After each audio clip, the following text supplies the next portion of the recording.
When I woke up, I was reborn. 7 days before the outbreak of the zombie virus. On the day when my boyfriend's mother asked me out and forced me to break up with him. As the memories flooded back, I remembered that my boyfriend's mother seemed to have offered me 20 million yuan to leave her son. But I had refused at that time. Within 2 days, I lost my job. Soon after, the landlord found an excuse to evict me from the rental house. After the zombie virus broke out, I had to hide everywhere. In order to survive, I lost my dignity and myself. I struggled to stay alive in the ruins of the huge city. Just half a year later, during a siege by zombies, I, being weak, was pushed into the zombie horde by my companions to buy them time to escape. The feeling of my flesh being gnawed on still sends chills down my spine to this day. If I have a chance to do it all over again, how should I choose? I was still in a daze when the ringtone of my mobile phone's text message suddenly rang and interrupted my thoughts. Lynn, I'll arrive at Blue Mountain Coffee Shop in 10 minutes. It was a text message from my boyfriend's mother. Mrs. Who? It came at exactly the same time as in my previous life. And the content was also identical. I immediately came to my senses. Washed my face. Grabbed my bag. Took all my documents with me. Put on a pair of light sports shoes. And went downstairs. When I rushed to the Blue Mountain Coffee Shop near my home in a hurry, Mrs. Wu had already arrived. The Blue Mountain Coffee Shop was completely silent, and there wasn't even a single waiter in sight. It was obvious that the place had been reserved privately. Mrs. Wu was holding a cup of Blue Mountain coffee in her hand, and there was a cup of iced latte placed opposite her, which should have been ordered for me. This familiar scene made my heart tremble. I became even more convinced that the zombie virus would really break out 7 days later. Hello, Auntie. I quickly took my seat, greeted her, and then silently observed Mrs. Wu. A custom-made Chanel dress. A Patek Philippe watch. A high-end custom-made diamond necklace. And earring set from Cartier. A huge pink dime and ring like a pigeon egg. In my previous life, I didn't notice all these at all. I was too nervous about meeting my boyfriend's parents for the first time. At this moment, I finally understood that Mrs.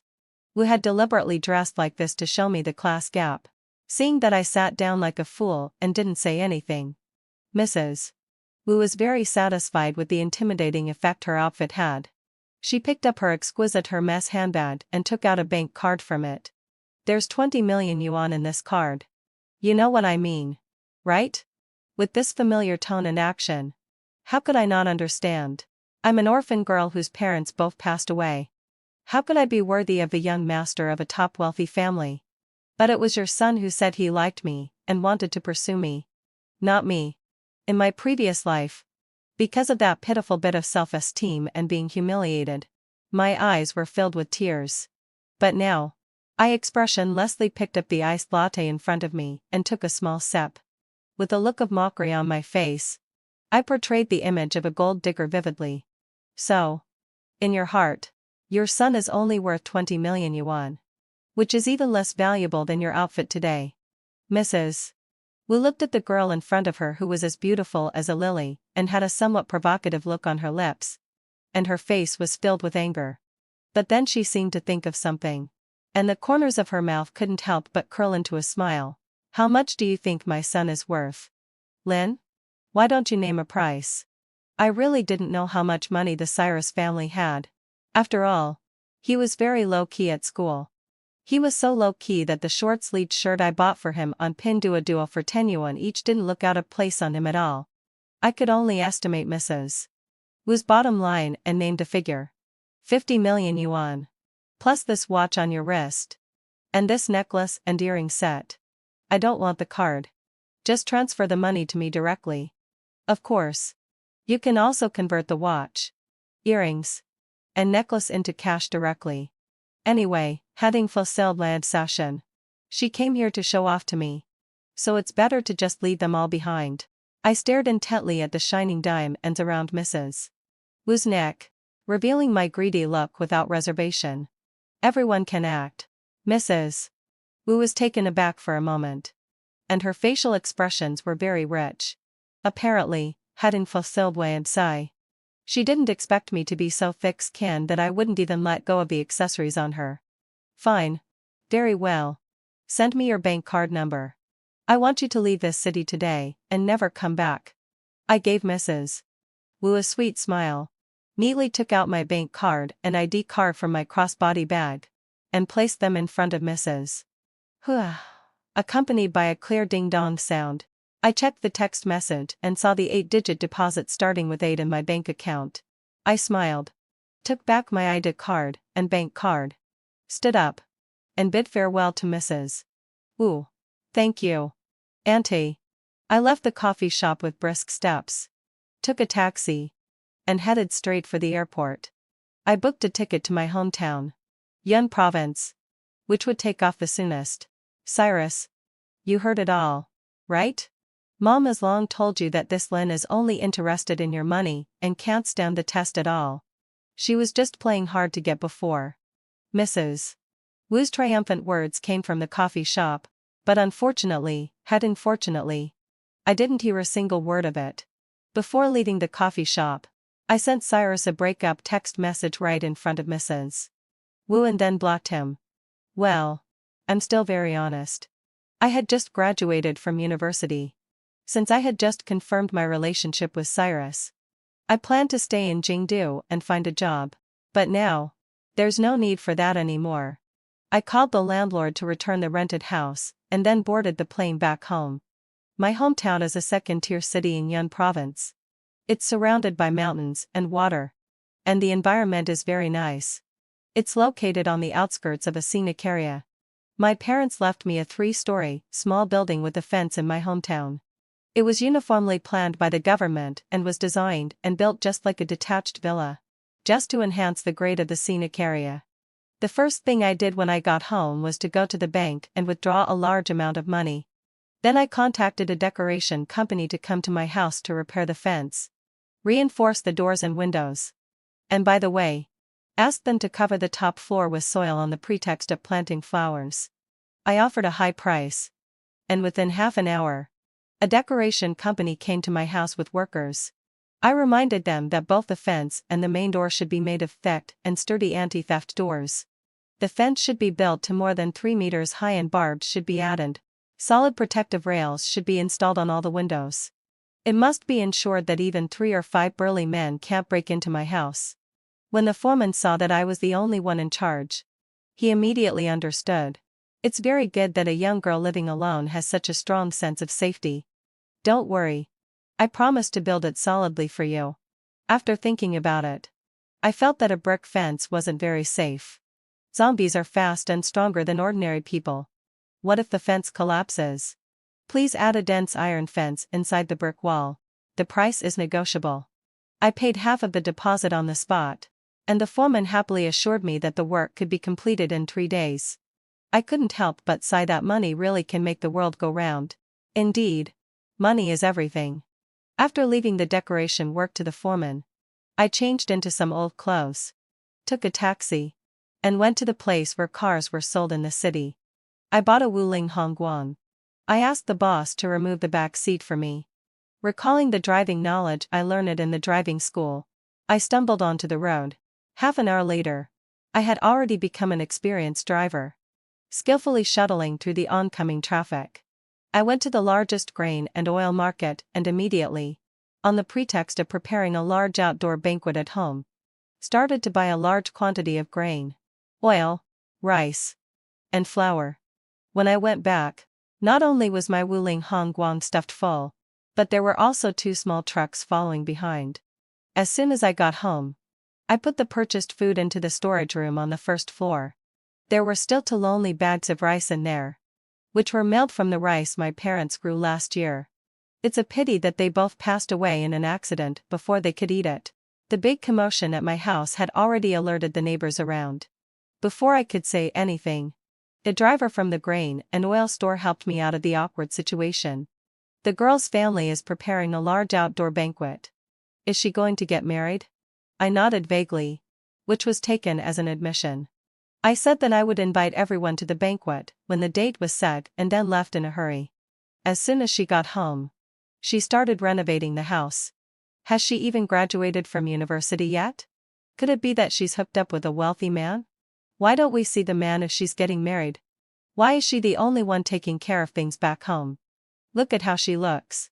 Don't tell me she's being kept by someone or is a mistress? I just pretended not to hear the neighbors' whispers. I've seen that kind of envious and jealous look too many times since I was a child. After unloading the goods, I locked the door of the storage room and drove my Wuling Hong Guam straight to the next destination, the outdoor supply store. Backpacks, sleeping mats, moisture-proof mats, kerosene lamps, climbing ropes, charge jackets, down jackets, stoves and cookware, multifunctional water kettles, water purifiers, high-powered binoculars, high-intensity flashlights, ice axes, Swiss Army knives. When I caught sight of the expandable batons and anti-wolf sprays that the store owner placed in the corner, I fell into deep thought. I took out a stack of money and had a few words with the store owner. Sure enough, he also had controlled items like anti-wolf sticks with electric shock functions and animal traps. I bought 3 sets of everything that I thought might be useful, almost emptying the store. After making an appointment with the store owner to have the goods delivered to my home later, I drove to the snack and beverage wholesale market and started stocking up. Instant noodles, self-heating hot pots, self-heating rice, canned fruits, canned cooked food in cans, etc. I kept buying until the car couldn't hold anymore. After making an agreement with the boss to buy other easily storable dry goods like biscuits and candies, I parked my car in front of a pharmacy. I consulted the clerk and asked her to help me prepare all kinds of commonly used medicines, needed for a camping trip for 10 people. Then I went to another pharmacy and used the same trick to buy different types of medicines. I didn't doctor back home until there was only enough space in the car for one person to stand. I made more than a dozen reps back and forth before I finished moving all the things from the car and put them into an empty room on the second floor. On the first day, the building materials in the foreman's hands weren't sufficient, and the workers had already gotten off work. They would work overtime to finish the job when the materials were ready the next day. In just half a day, all the anti-theft doors in the rooms had been replaced, and the foundation of the fence had also taken shape. The progress was quite good. Just as I was about to take a breather, I heard the rumbling sound of a car outside the door. Looking at the time, it was the outdoor supply store delivering the goods. By the time I had properly put all the things away, I was so tired that I didn't even want to move my toes. After a quick wash, even though I was extremely tired, I suddenly couldn't fall asleep. I was holding a huge secret. But at this moment, I couldn't find anyone to share it with. I was aimlessly flipping through all kinds of information on my phone, and couldn't help but anonymously post a message on major social media platforms. The end of the world may come in 7 days. Believe me, stock up on more food and water. And close the doors and windows tightly and don't go out when the time comes. Maybe a lot of people will call me a madman or a fool, but this is all I can do. After all, I can't even be sure if the zombie virus will really break out in 7 days. I lay on the bed and gradually fell asleep. At 4 o'clock in the morning, 2 men's howls suddenly came from outside the door. I didn't turn on the light in the dark. I sneered, put on my clothes, picked up the anti-wolf electric shock baton and the high-intensity flashlight from the bedside, and slowly walked downstairs. Through the peephole, by the light of the moon, I saw 3 figures. 2 of them were crouching down with their bodies bent, holding one leg and cursing in a low voice. The other figure was lying on the ground, trying to rescue the person. I frowned. Sure enough, there were too few and not dense enough animal traps. There were actually some who managed to escape. While I was hesitating whether to call the police or go out and deal with them myself, another suppressed scream reached my ears. The person who was rescuing others stumbled and stepped on another animal trap while trying to pull it apart. Well, it's none of my business now. I looked at the thick anti-theft door and the chain lock, then turned around and went back to the bedroom on the 3rd floor. Not long after, there was another rustling sound downstairs. And then it became quiet again. When it was dawn, I looked downstairs from upstairs. The 3 places where the animal traps had been set downstairs were now empty.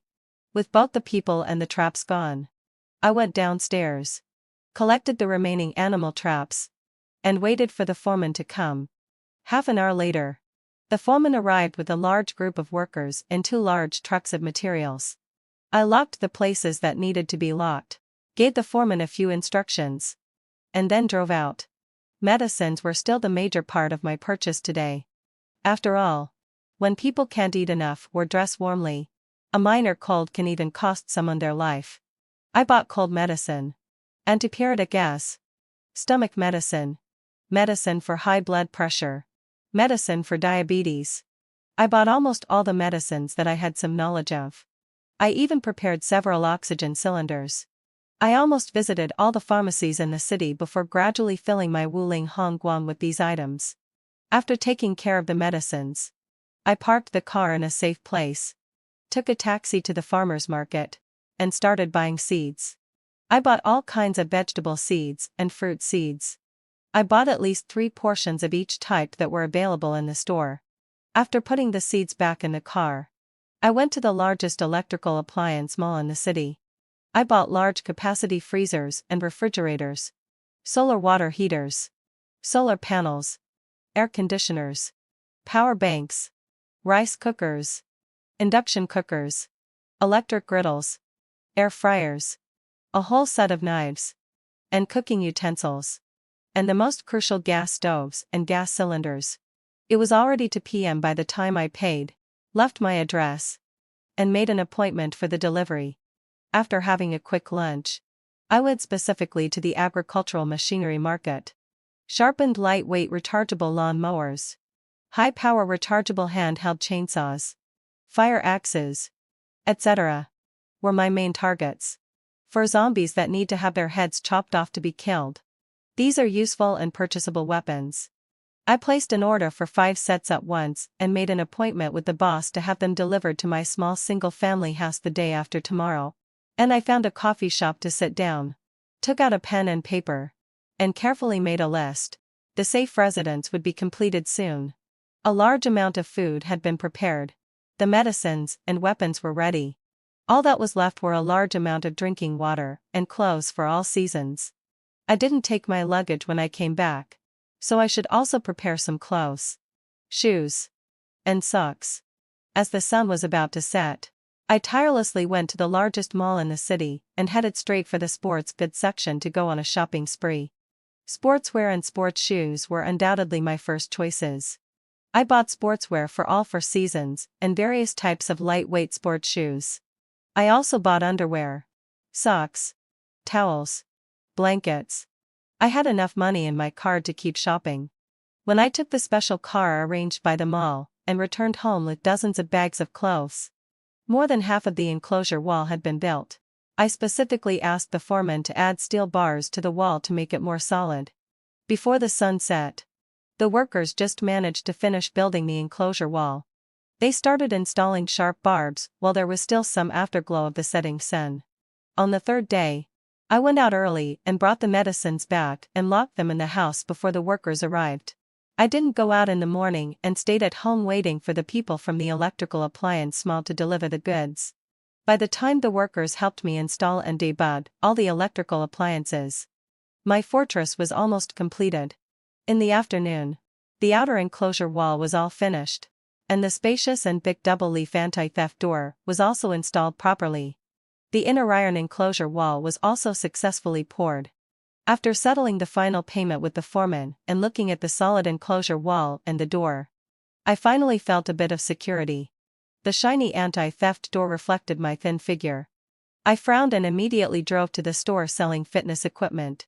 I bought a treadmill, dumbbells, a jump rope, a hand gripper. I bought everything that the boss recommended. Then I drove to wholesale a whole truckload of mineral water and went back home. I went back and forth until the evening, looking at the room full of bottled water. I somewhat admired my own potential. It turned out that I wasn't as weak as I thought I was. Lying on the bed with my hands shaking, I opened the shopping app and started placing orders like crazy. It was during the 618 event, and there were a lot of people stockpiling goods. I just took the opportunity to blend in. I bought toilet paper, toothpaste, toothbrushes, laundry detergent, shampoo, tampons, sanitary napkins and other daily necessities by the dozen boxes, compressed biscuits, chocolates, canned food in iron cans, and my favorite spicy strips. One can never have too many of these. Estimating that I had reached the limit of the quantity I could buy on one platform, I successively switched to another platform. When I placed the orders, I contacted the customer service each time with only one requirement, which was next day delivery. It was a rainy day on the fourth day. Looking at the torrential rain outside the window, I vaguely had a bad premonition. I went out early and went to the vegetable market to buy a whole truckload of fresh vegetables, fruits, and fresh meat. I filled the refrigerator at home to the brim. And then I opened my phone and started browsing the news. Before the last outbreak of the zombie virus, it had also rained heavily for a whole day and night. Then, having fulfilled my session, there were cases of people biting others all over the place.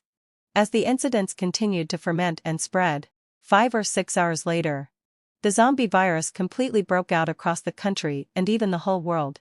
The capital city had a dense population and was an international transportation hub. With the appearance of the first zombie, it quickly swept through the whole city, giving people no chance to react at all. Now I'm in a remote city in Yuan province. It should be much better than staying in the capital city. The trending topics on various social platforms was still the boring gossip in the entertainment industry. And there were no special news. And under the messages I posted, there was a row of disbelief. I shook my head and smiled bitterly, and casually turned off my phone and went to sleep. What I didn't know was that in the middle of the night on this day, there were a continuous stream of violent incidents of people biting and hurting others all over the place. And it quickly topped the trending topics list. I didn't sleep soundly that night. The scene of me being pushed into the zombie horde kept replaying in my dreams. Those terrifying zombies and the pain of being bitten were so scary and real that they made me fall into a nightmare. I was woken up by the delivery guy's phone call. Opening my bleary eyes and looking at my sturdy enclosure wall, I let out a long sigh of relief. It's so good that I'm still alive. Under the delivery guy's gaze that made me feel like a weirdo, I opened the gate of the enclosure wall to let him unload the goods. The first floor was already filled with food and water. I put all these daily necessities on the second floor. Fortunately, having fulfilled each floor of this small building had an area of more than 100 square meters. And there was also a garage downstairs. It was a 3-bedroom suite, so it was large enough. By the afternoon, all the things I ordered the night before had been delivered. I drove out and planned to get another box of potatoes, sweet potatoes, Chinese yams, dried vegetables, and other foods that could be stored for a long time without refrigeration. When I got to the market, there were obviously a lot more people buying vegetables than before. Many people were carrying big bags and looked in a hurry. My right eye kept twitching. After quickly buying the things I wanted at a high price, I immediately drove home. On the way, I turned on the car radio and tuned it to the news channel. Sure enough, I heard the news that I least wanted to hear. There were frequent biting incidents last night. The government appealed to everyone to stockpile more food during this period, and to stay at home as much as possible and reduce going out. When I opened my phone, the government's appeal message was also being pushed on various social platforms. My heart skipped a beat. And at the same time, I was a bit confused. The early occurrence of the biting incidents indicated that what I experienced in my previous life was really not a dream. Could it be that the zombie virus was really going to break out ahead of time? But in my previous life, the government didn't release any news. These biting incidents were just trivial matters in daily life in different places. It seemed that something was different. At this time, there were still 5 or 6 hours before the zombie virus completely broke out. It was as if a doomsday countdown had been set in my heart, ticking non-stop. When I got home and unloaded the things from the car, I seized the time to continue shopping. One can never have too much stockpiled goods. I tried to choose some markets and supermarkets with fewer people and went on a shopping spree. There were still 2 hours left on the countdown timer set on my phone. I drove the empty car to the gas station. After filling up the tank, I spent a large sum of money to buy a whole truckload of gasoline. On the way, I drove carefully, afraid that a zombie might suddenly rush out and pounce on my car. Fortunately, having fulfilled my psi, I got back to my small courtyard safely all the way. After parking the car in the garage in the courtyard, the first thing I did when I got out of the car was to close and lock the gate of the enclosure wall. I tied a thick chain as thick as my arm to the door of the iron enclosure wall, and then leaned against the door to gradually calm my racing heart. I took several deep breaths before gradually calming down. Just as I finished moving the things from the car into the room and putting them away, the alarm on my phone suddenly rang. Scaring me. Subconsciously, I turned off all the lights, drew the curtains on all the windows, covered my mouth with both hands, and crouched in the corner. It took me a long time to realize that I had overreacted a bit. I didn't turn on the lights. I just sat on the ground and opened my phone. In just a few hours, major websites and social platforms were full of reports about zombies. The zombie virus had indeed broken out ahead of time. Looking at the room full of food and water, I laughed through my tears. Soon, unlike a news item from the government of the capital city made my heart skip a beat. Dear citizens, the zombie virus has now broken out all over the world. Please protect yourselves at all costs. Do not go out. Lock your doors and windows. Do not turn on the lights at night. And try not to make any noise. Only by cutting off the heads of the zombies can they be completely killed. Please be sure to check if there are any wounds on the people around you. The government couldn't have discovered the characteristics of the zombies being attracted to light and sound so quickly. Could it be that someone was reborn like me and told the government this information?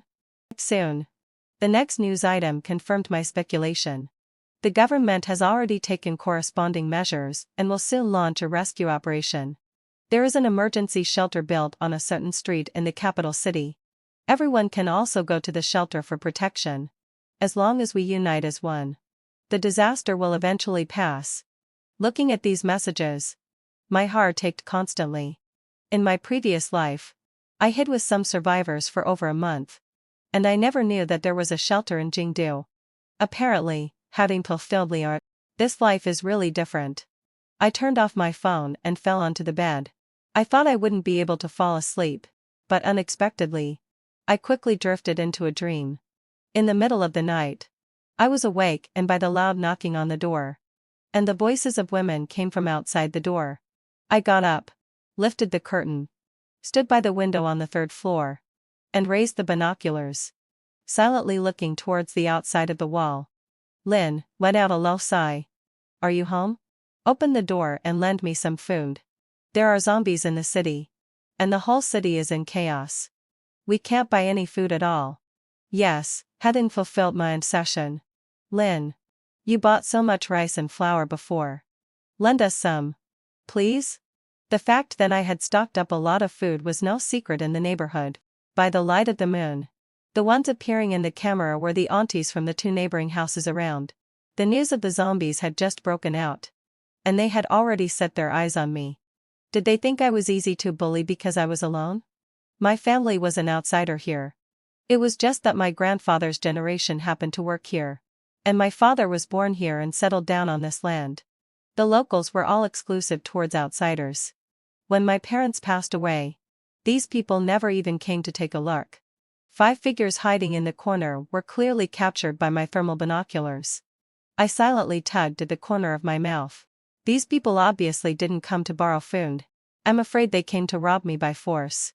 I'm afraid that as soon as I open the door, they will immediately rush in.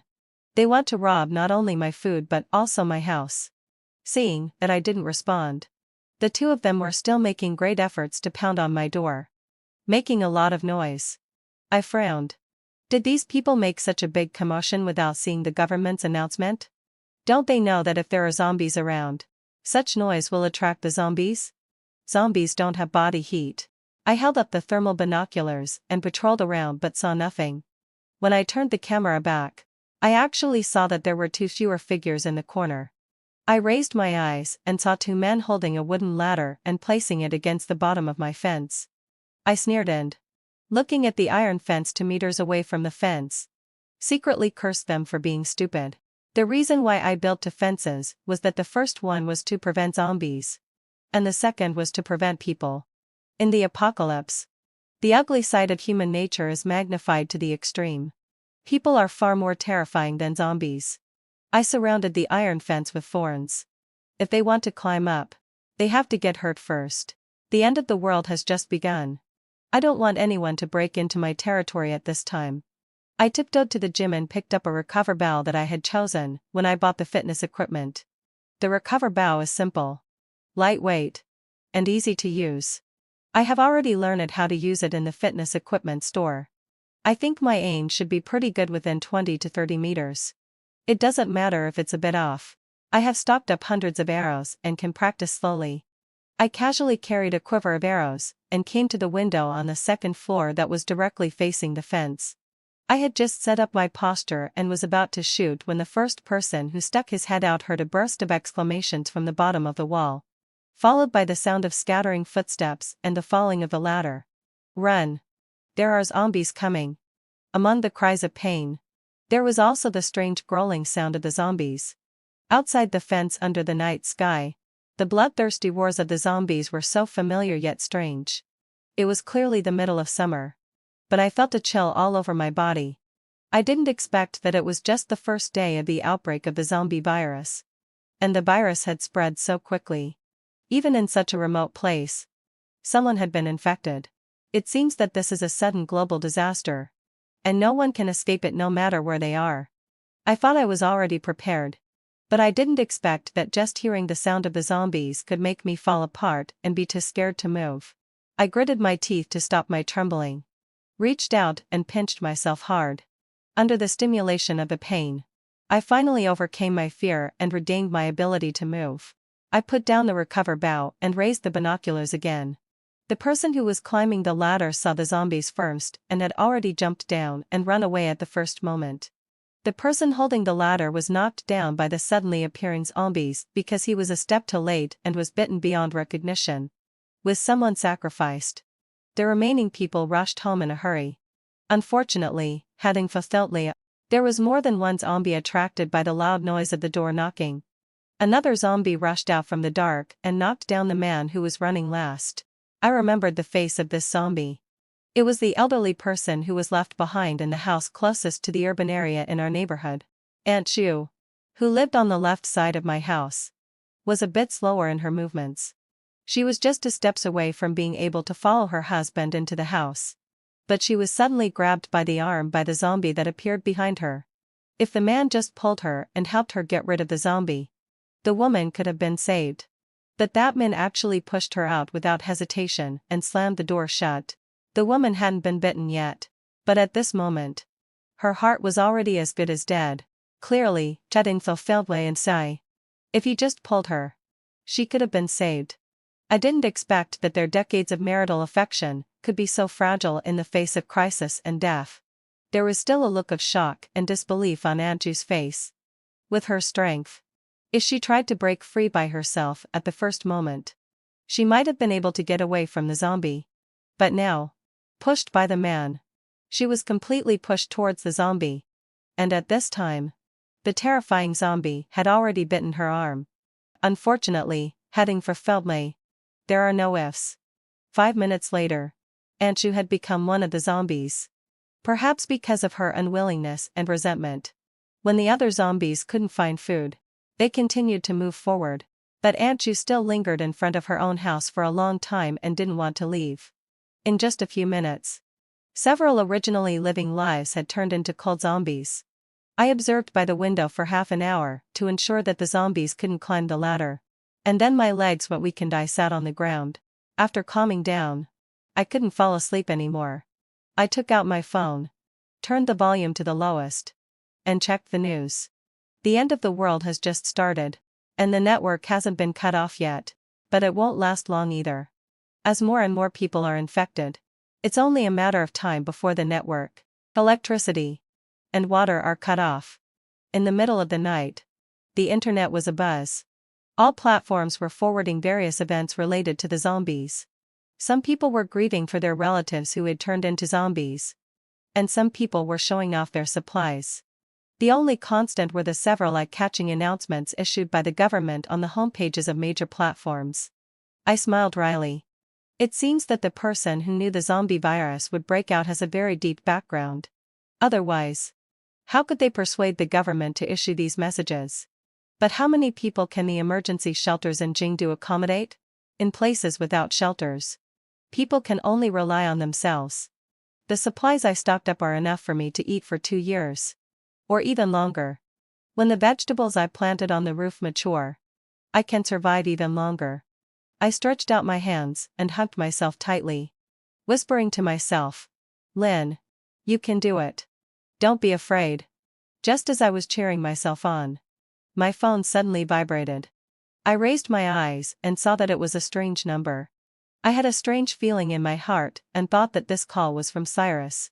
When the phone vibrated for the 5th time, I pressed the answer button. After the call connected, the signal didn't seem to be very stable. But I knew that the person on the other end of the phone was Cyrus just by the sound of his breathing. I felt a little guilty, afraid that he would ask me why I broke up with him and why I left without saying goodbye. But I quickly realized that this time, I was the one who dumped him first. In my previous life, after his mother left, I called him countless times and sent him countless messages. But I couldn't get in touch with him at all. It was only on the day I was fired by the company that I received a breakup text message from him. And the content was exactly the same as the one I sent him a few days ago. Lynn, Cyrus, we're breaking up. After that, the zombie virus broke out. And until I was pushed into the zombie horde, I never saw him again. With Cyrus's somewhat hoarse and low greeting, my memories came to an abrupt end. Lynn, are you okay? I was just about to open my mouth and tell him that I had taken the high-priced breakup fee his mother gave me, and that I was doing extremely well now. But I heard the voice of a young woman coming from the other side. She should be very close to Cyrus. So close that I could even hear her softly yawning through the phone. Cyrus, who are you calling? Why haven't you gone to bed so late? You have to be busy tomorrow. Go to bed quickly. Calling me in the middle of the night while lying next to a woman. What on earth is Cyrus thinking? I suddenly hung up the phone and sat blankly in the dark, with tears falling uncontrollably. I self-deprecatingly lied at the corner of my mouth, wiped away my tears. It's the end of the world, and I shouldn't be thinking about love anymore. The most important thing now is to stay alive. As soon as it was dawn, I carried a ladder and climbed onto the fence. I poured gasoline on the fallen ladder and completely destroyed it. After this night, it seemed that the villagers were all scared out of their wits, and hardly anyone went out for several days. While the network was still available, I downloaded a lot of fitness and self-defense teaching videos on my phone and computer, and filled my phone with novels to pass the time during my leisure hours. Except for 3 meals a day and rest, I spend all day training my physical strength and archery in the gym. I don't pursue strength but speed. I want to form muscle memory so that I can run faster when I need to escape. The recover bow is the key project I practice every day. I have polished all the smooth arrowheads into sharp arrowheads. After the outbreak of the zombie virus, the weather also became strange. The summer temperature, which was originally around 28 or 29 degrees, suddenly soared to 40 degrees. Feeling the cold air from the air conditioner, I couldn't help but sigh that the happiness of the rich is so simple. This noiseless air conditioner worth tens of thousands of yuan wasn't bought in vain. On the 7th day of the outbreak of the zombie virus, I was enjoying a cozy lunch break when I was suddenly awake and by a few chirping sounds coming from the 2nd floor. The sounds were dense and urgent. Although they were very soft, they were impossible to ignore. My heart skipped a beat. Could there be something that had invaded my small building without my knowledge? I tiptoed out of bed, tucked a kitchen knife into my waist, held a recover bow in my hand, and walked barefoot step by step towards the 2nd floor. The sound was coming from the room where I placed the vegetables and fruits. I looked at the anti-theft door with a slight gap and suddenly remembered that I had come to get a potato at noon today and forgot to close the door when I left. The chirping sounds kept coming from the gap in the door. I crouched down and carefully looked inside, gripping the bow idly in my hand. And my palms were full of sweat. What came into view were 2 double-door refrigerators placed against the wall and various vegetables and dry goods that could be stored for a long time placed against the wall. There was no one there. I heaved a sigh of relief. but at the same time, my heart was filled with anxiety again. I remembered the animals that were also infected with the zombie virus in my previous life. This sound was very similar to those disgusting zombie rats. They are small in size, move quickly, and have sharp teeth. Once encountering a swarm of zombie rats, it almost means total annihilation. Very few people can survive after coming across a swarm of zombie rats. My heart tightened. Could it be that a lone zombie rat had quietly sneaked into my house from a place I didn't know about? But why didn't they attack me? Instead, they hid in my vegetable storage room. Zombie rats, like ordinary zombies, are bloodthirsty and bite people. They don't eat ordinary food at all. Attacking the living is their instinct. A large part of the reason why the zombie virus spreads so quickly is because of them. In my previous life, every time people found a camp, the first thing they did was to screen for zombie rats and seal all the passages that rats could enter. I didn't dare to move forward rashly. Instead, in the high temperature of 40 degrees Celsius, I ran back, put on my hiking boots, wrapped myself in a thick windbreaker, put on gloves, and gently pushed open the door of the vegetable storage room. With a creak, there was no movement inside the door, and the chaotic chirping sound was still there. I walked step by step towards the corner where the sound was coming from. There were no zombie rats at all. Among the pile of dried acacia vegetables in front of me were actually more than a dozen mini chicks that had just hatched. Why were they mini? Because they were a nest of button quails. My memory went back to a few days ago. I suddenly remembered that when the aunt who sold vegetables was packing the vegetables for me, she stuffed dozens of small, button quail eggs into the dried acacia vegetables I bought. I had forgotten about this after moving the vegetables into the storage room.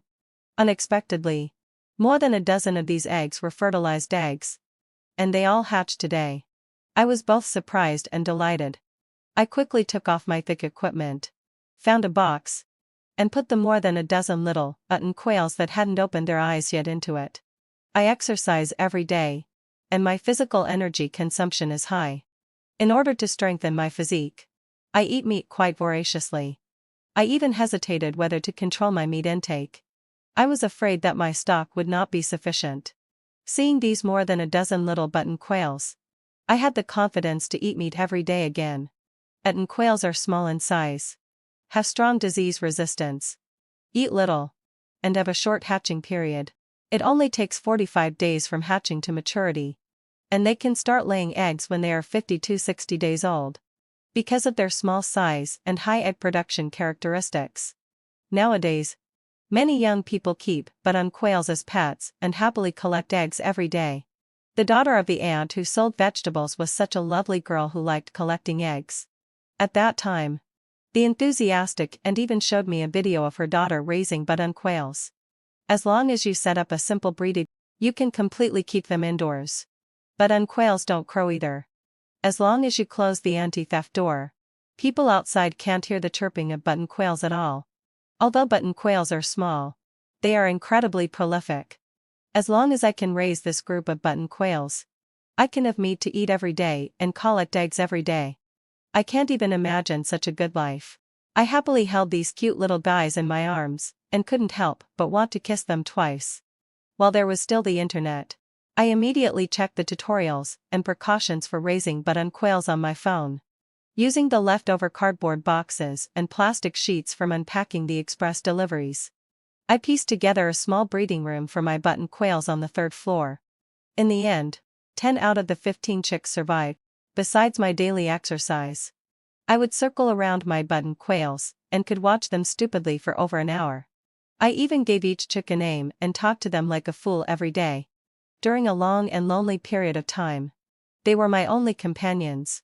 On the 10th day after the outbreak of the zombie virus, the power and water supply were cut off, and the internet also crashed. The abnormal high temperature weather was still continuing. I had a solar power generation device and a whole room of mineral water, so I wasn't too worried. The neighbors around me who didn't have much drinking water at home couldn't sit still. Early in the morning on the 15th day after the outbreak of the zombie virus, I heard the sound of several cars driving away. Until the evening, none of the cars that left came back. 2 days later, there were sounds of breaking windows and smashing doors around. and then it became quiet again. Under the continuous high temperature, the vegetable seedlings had already been almost dried to death. I was on the rooftop rescuing the seedlings that hadn't completely died, moving them all to the shady places, and tidying up the sunshade canopy by the way. On the rooftop, besides the areas covered with soil, there was also a reservoir the size of a room, and the water in it could reach up to the knees. I put some fry in the reservoir.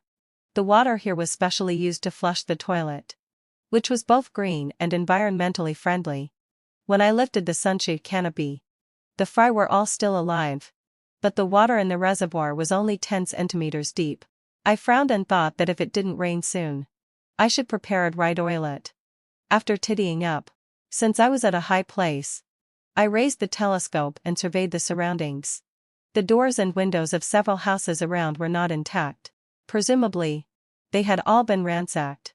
Suddenly, I felt that a gaze was firmly fixed on me. The feeling of being spied on secretly made me very uncomfortable. I immediately went downstairs and returned to the hiding place. Through the lens of the telescope, I only saw a few zombies wandering not far away, and I didn't find the person who was spying on me. It seemed that as a big food hoarder, I was being coveted by someone again. It's not the fear of being stolen by a thief, but the fear of being coveted by a thief. The person spying on me secretly is like a viper lurking in the dark, wanting to give me a fatal blow. I can't just sit back and wait for death. I started to analyze that if I were the other party and wanted to conquer my fortress, what should I do? After the analysis regarding the defense loopholes I could think of, I immediately took action. Next, I ate and slept as usual every day, while waiting for this viper to come to my door. On the 30th day after the outbreak of the zombie virus, the abnormal high temperature weather was still continuing. Perhaps they had already made preparations or reached their limit. Early in the morning on this day, as soon as it was light, I heard the roar of cars outside the enclosure wall. I immediately got up and looked down from the window. Two black SUVs with steel pipes welded on the car windows stopped several meters apart, one after another under the enclosure wall of my house. Perhaps they were afraid that the sound of the cars would attract the zombies. After I finished eating a piece of bread and drinking a carton of milk, the doors of the back seats of the cars opened, and 6 tall men got out of the 2 cars. The leader was the production team leader Navanro and his idle son Fergus. The remaining 4 should be their relatives, and I hadn't seen them much, but they all looked very similar in appearance. The people in the driver's seats of the 2 cars didn't get out. Obviously, having fulfilled YNSI, they were ready to run away at any time. I sneered. This group of people thought highly of me. Knowing that I was alone, they still made such a big move. It seemed that they also knew a lot about the zombies. They even specifically chose the early morning when the zombies were not very active. Fergus was over 1.8 meters tall. He and Navanro quickly climbed onto the roof of the car. Then, the people beside the car took out a thick quilt from the back seat of the car and handed it to them. The 2 of them stood on the roof of the car and together threw the quilt in their hands. It landed on the top of my enclosure wall, covering a large area of the barbs. The other 3 people followed the same method and threw a quilt over from the other side of the enclosure wall. I went to the 2nd floor, took my recover bow and the arrowheads I had already prepared, and waited for them to climb over the wall. Soon, when at a low sigh, Fergus and another man climbed onto the enclosure wall. When they stood on the wall and saw the iron enclosure wall 2 meters away, they were obviously a bit stunned. When Fergus looked up at me again, I just lit the arrow wrapped in cloth and soaked in gasoline and aimed it in his direction. There was a sound of breaking through the air. Fergus dodged, and the arrowhead hit the quilt between his legs. I missed. I didn't hit his private part. This Fergus, relying on his father being the production team leader, was idle, lazy, and liked to specifically target our family, the newcomers. When I was in high school, this place hadn't been demolished and rebuilt yet. He often blocked me at the entrance of the village when I came back from school and made a lot of obscene and disgusting gestures to me, causing me a long-term psychological shadow. After that, I asked my dad to pick me up every day, and he stopped. The dry quilt caught fire immediately. If he jumped forward, there were animal traps on the ground. Fergus jumped back onto the SUV in an embarrassed posture. With the first arrow hitting the target, I didn't hesitate to shoot the second arrow. Obviously, having fulfilled YXI, the man didn't expect me to have this move. He clumsily climbed out of the enclosure wall. I opened the gate, carried the things I had prepared long ago, moved out the spare ladder at home, and set it up against the iron enclosure wall. When I carried the things, climbed up the ladder, and looked down at the bottom of the wall, this group of people still hadn't left. Sure enough, they still didn't give up. Staying here meant they were still calculating ways to deal with me. It's impolite not to reciprocate. Since you didn't cherish the opportunity given to you, don't blame me. I lit the things in my hand, aimed at the position, and threw them towards where the SUVs were. I threw more than a dozen of them before I stopped. There were sounds of bottles breaking, mixed with two explosions outside my house, immediately attracting the zombies wandering around. I was lucky. Two of the self-made gasoline Molotov cocktails I threw were in the right positions and just blew up the tires of the two SUVs. Now they couldn't leave even if they wanted to. The vehicles were likely to explode when burning. Navanro and his group had to get out of the cars and run away together. I quickly went back to the house, locked the gate, and stood behind the curtains on the third floor, quietly watching the scene of them being chased by more than a dozen zombies. At first, I thought that the Navanro family was just too unlucky to attract so many zombies. As their group kept letting out screams, I found that the number of zombies appearing around was twice as many as I had imagined. My heart skipped a beat, and I quickly turned off all the electrical appliances in the house that could make a sound. I moved the chicken coop where the button quails were raised to the most sound-proof toilet. After drawing all the curtains in the house, I hid behind the thick curtains and frowned as I looked at the dozens of zombies attracted by the noise. I calculated the time in my heart. 1 month after the outbreak of the zombie virus in my previous life, the number of zombies increased sharply, and there was a wave of zombie tides in various places. Countless zombies gathered together and wandered through the city. Many houses were damaged during the zombie tides, and more people became zombies during the zombie tides, further expanding the ranks of the zombie tides. Now, it was obvious that the zombies around were gathering. There must be a zombie tide coming. In my previous life, in order to survive the zombie horde, I sold my body. At that time, I lived like a walking dead every day. For half a loaf of bread and half a bottle of water, I was humbled to the dust. I often wanted to ask myself what I was insisting on. Was it to live a half-alive existence? Or was it to see him again and ask him why? The past is too painful to recall, but I know that this time I will definitely be able to survive the zombie horde. In the next 3 days, more and more zombies gathered and wandered outside, until they formed a zombie horde. It was as if all the zombies in the whole city had gathered on this piece of land. The continuous moans of the zombies around seemed like a series of mourning psalms, completely surrounding this area. I was extremely tense. During the day, I minimized any sounds that might be made in my daily life, and at night, I didn't dare to turn on the lights at all. I didn't dare to sleep and kept an eye on the movements outside the small building at all times. For a full 3 days and 3 nights, I didn't know how I endured it. Fortunately, having fulfilled YXI, the zombie horde was just passing by. Because of my tall and sturdy fence, they bypassed my small building and didn't discover my presence. The other houses in the village were not so lucky. Many of them were damaged under the trampling of the zombie horde. Many villagers who didn't hide well were also discovered and became part of the zombie horde.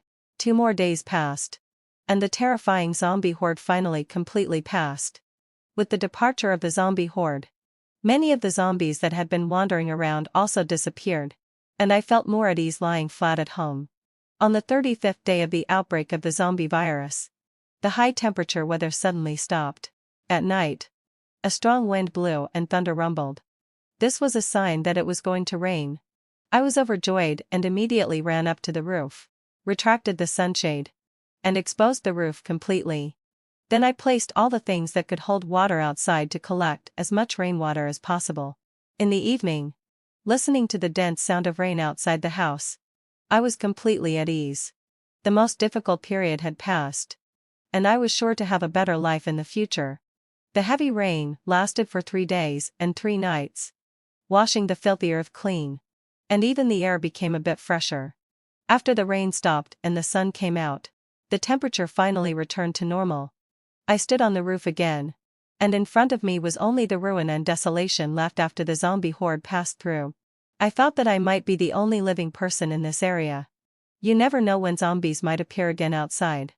So I continued to live in seclusion in my fortress. With the help of the heavy rain, the water tank on the roof was filled with water again, and the fish were swimming happily. I turned over the soil and planted seeds again. The only 2 remaining cucumber seedlings and tomato seedlings also survived tenaciously, and it wouldn't be long before they bloomed and bore fruit. I watered the vegetable field every day, raised chickens, and continued to practice archery and exercise my body, enjoying myself very much. On the 60th day of the outbreak of the zombie virus, when I stepped on the scale, I actually gained 5 pounds. Looking at the braised preserved pork rice, cold cucumber salad, small tomatoes mixed with sugar, and crucian carp soup in front of me, forget it. I should just eat. The weight I gained is all muscle. In the afternoon, when I was cleaning the Koternik quail coop, I was pleasantly surprised to find 2 small eggs. Where there are chickens, there are eggs. And where there are eggs, there are chickens. I have already started to imagine the wonderful scene of having a plate of marinated eggs in my left hand, and a bowl of crispy fried chicken in my right hand in the future. On the 70th day of the outbreak of the zombie virus, a drone was playing a recording on a loop in the air. The shelter in City C has been completed. The coordinates are at no. XX, a certain street. Survivors can go to the shelter for refuge. The government has taken measures to clear the zombies. Please ensure your own safety. Let's unite and tide over the difficulties together. The government's responsibility is so fast. It's only been 2 months. And the shelter in this sec and tier city of my hometown has been built? In my previous life, even until I was pushed into the zombie horde, the government couldn't completely control Jingdu, let alone support other regions. Having experienced the end of the world once, I am skeptical of the news released by the drone. It's very likely that someone is fishing, just waiting for those foolish people to take all their belongings and offer themselves up willingly. In the apocalypse, trusting others is like betting with your own life. This is a life and death gamble, and I won't place a bet easily. I looked around at my belongings and lay flat at home with peace of mind. After being idle for many days, one day after dinner, I found a small radio that my father bought me when I was in primary school in a corner of my room. On a whim, I found a pair of batteries and installed them. Unexpectedly, the radio was still in good condition. I put on the headphones and fiddled with the radio in my hand for a long time. I don't know which frequency I tuned to. And suddenly Cyrus's voice came out of it. This is really like seeing a ghost in broad daylight. In the radio, the man's voice was still gentle, but it was obviously tinged with a touch of vicissitudes. Dear survivors, this is the Jingdu radio station. I'm Cyrus. Please don't believe the rumors spread by lawless elements through drones recently. Currently, the shelters across the country are located in Jingdu, City A, Fitting Fofogred Sai, City S, and City Z. The shelters in City K and City W are still under construction, and there are no government-affiliated shelters in other cities. Please distinguish carefully. The government has organized armed forces in various places to clear the zombies. Please keep holding on. The Jingdu radio station will conduct live broadcasts at 6 o'clock and 18 o'clock every Monday, Wednesday, and Friday. Please tune into the frequency of 89.66 HMZ. Finally, if any of you meet a girl named Lynn, please help me tell her that I'm waiting for her in Jingdu. Thank you all. After that, another person was broadcasting some precautions and evasion techniques when encountering zombies, as well as some simple survival knowledge. I didn't listen at all, and just sat by the bed in a daze. Is Cyrus looking for me? Am I not dreaming? In the following week, I set an alarm clock and tuned into the frequency of 89.66 HMZ as soon as it was time. I promise that I just want to know the real-time dynamics of the zombie virus. And it's definitely not to listen to Cyrus's voice. The broadcaster of the Jingdu channel is not fixed, and the duration of each broadcast is also not fixed. In the next nearly a month, I never heard Cyrus's voice again, as if the last time I heard him speak was an illusion of mine. However, the content of the broadcasts has always conveyed the news that everything is getting better. For example, the government has organized experts to start researching vaccines related to the zombie virus. For example, the army has cleared which safe areas, and so on. Gradually, listening to the radio became my habit of passing the lonely time, and I no longer expected to hear that person's voice again. On the 100th day of the outbreak of the zombie virus, I hatched the second brood of Quaternic squales, and the chives and papped choy on the roof had already grown several crops. Looking at these chirping little lives, I couldn't help but smile. But before the smile reached my eyes, suddenly the loud roars of cars and motorcycles came from outside the fence. There were obviously more than one vehicle. I closed the chicken coop and picked up my recover bow. As soon as I got to the window and hid, I saw 2 armed off-road vehicles and large motorcycles parked outside the fence. 2 drones were fixed on the roof of the off-road vehicle. There were 8 men and 2 women standing beside the car. At this time, they were standing outside my small building and talking loudly without any scruples. Yo, Fergus. Is this the building you were talking about? This building is nice. The fence is sturdy, and the door lock is in good condition. It's really suitable as a base. You said there's only a young girl living in here. You're not lying to us, are you? Don't worry, boss. This woman has no relatives left. Her whole family died before the outbreak of the zombie virus. I guarantee that there's only her in here. And she's as beautiful as a female celebrity. I'm sure she'll satisfy the boss. However, she can shoot arrows. Brothers, be careful when you go in. This is Fergus's voice. I didn't expect that he didn't die, and now he has found a backer. The most hateful thing is that he actually dares to covet my small building. Cut. Our boss isn't afraid of even that group of People's Liberation Army soldiers. How could he be afraid of a woman? Fergus, if you're afraid, just stay away, and don't delay the brothers from doing their work. I heard that he almost had his manhood shot off last time. This guy is probably traumatized. Right? Stop talking nonsense. Hit on the sore spot. Fergus was a bit furious. The bald man he called the boss raised his hand, and everyone immediately fell silent. He whispered some instructions to the crowd. Because it was far away, I couldn't hear at all.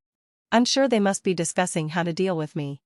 I only know one phrase, which is to strike first. I packed up my portable weapons and went to the roof. I kept lighting the firecrackers I had prepared here and throwing them at the crowd outside the fence. Crackling. The sound of the firecrackers was continuous and resounded all around. That group of people were startled by me and immediately looked up to search for my figure. I had already hidden myself so that they couldn't find my position. The continuous sounds immediately attracted several zombies wandering not far away, and my goal was achieved. But this group of people were not afraid at all. Bang! Bang! Bang! After several gunshots, the zombies were killed cleanly, and these people were unharmed.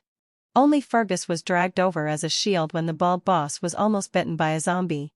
He was bitten by a zombie. In his eyes full of shock and disbelief, he was shot in the head by the bald boss. Fergus had no more use value in the eyes of these people.